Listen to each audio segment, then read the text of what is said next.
আসসালামু আলাইকুম বন্ধুরা, পরিমল প্লাম্বিং এর পক্ষ থেকে আপনাদের শুভেচ্ছা জানাচ্ছি। তো আজকে আমরা একটি কাজ করব। আসলে কাজটা আপনাদের দেখায়, কাজটা করা আছে আগের। দেখেন এখানে একটা ট্যাঙ্কি ফিটিং করা আছে। ফিটিংটা কীভাবে করে সেটি আপনাদের দেখাবো। ট্যাঙ্কির এটা হচ্ছে আউটপুট একটা লাইন, এই পাশ থেকে একটা মানে 1 ইঞ্চি পাইপ দিয়ে করা আর কি। এইভাবে এই পাশে আরেকটা আছে, আর এই পাশে আছে আরেকটা। মানে ট্যাঙ্কির চারদিকে 4টা আউটপুট লাইন করা আছে। এখানেও সেম তাই আছে এখানে।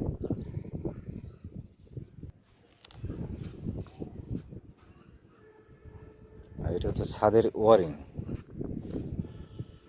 আমি যেটা করব, এখান থেকে শুধু আপনার নিচে দ্বিতীয় তলায় আর কি একটা ওয়াশিং মেশিন লাইন আছে। এখানে লাইনটার পানি ফ্লো কম, যার কারণে এখানে আসা আমাদের ট্যাঙ্কিটা আউটপুট কিন্তু দেখেন জিআই 1 ইঞ্চি পাইপ দিয়ে করা আছে, আর এখানে কিন্তু 1.5 ইঞ্চি করা আউটপুট লাইন। এখানে 1.5, ট্যাঙ্কি থেকে বের হয়েছে 1 ইঞ্চি দিয়ে এবং লাইন করা হয়েছে 1.5 ইঞ্চি দিয়ে।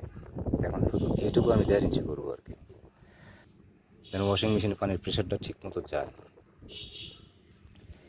তাই আমি ওয়ারিংটা কিছু করতেছি না, যেইভাবে সেইভাবে থাকবে, শুধু ওয়াশিং মেশিন লাইনটা আমি ঠিক করবো আর কি আজকে। এই হচ্ছে ওয়ারিং, ট্যাঙ্কির ছাদের ওয়ারিং বা ট্যাঙ্কির যে আউটপুট লাইন করা হয়েছে।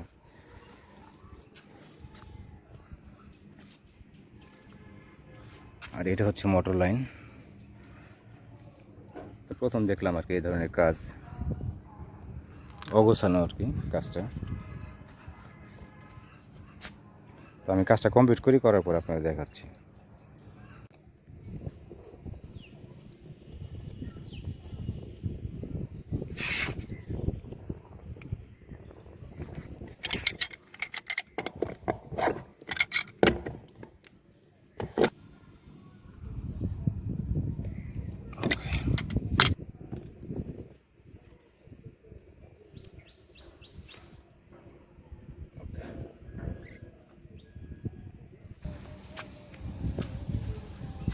ট্যাঙ্কির সেটিংটা এইভাবে ছিল পুরাতন।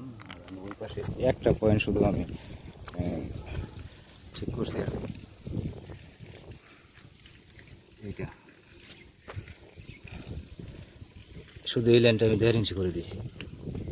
এটা আগের মতোই আছে, কারণ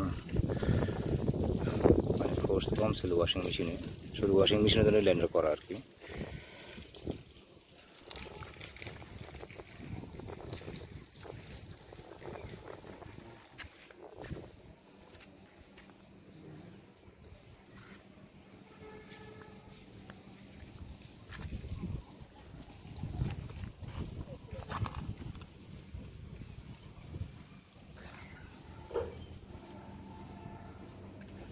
তো আমাদের কাজ শেষ। ওয়াশিং মেশিনের প্রেশার অলরেডি আগের তুলনায় অনেক বেশি।